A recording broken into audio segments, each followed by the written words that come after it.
बरेली में इत्तेहाद मिल्लत काउंसिल के सदर मौलाना तौकीर रजा का बयान सामने आया। नबी की शान में गुस्ताखी करने वालों पर एक्शन हो, 1 हफ्ते में हो कार्रवाई, वरना सड़कों पर उतरने को मजबूर होंगे।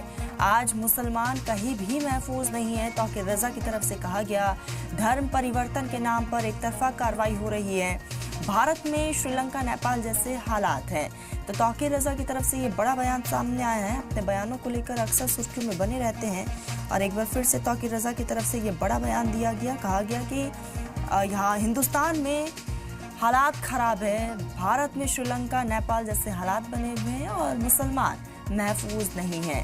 तो नबी की शान में गुस्ताखी करने वालों पर एक्शन हो। तौकीर रजा की तरफ से कहा गया, 1 हफ्ते में हो एक्शन, वरना सड़कों पर उतरने को हम मजबूर हो जाएंगे। आज मुस्लिम कहीं पर भी महफूज नहीं है। तौकीर रजा की तरफ से ये बड़ा बयान सामने आया।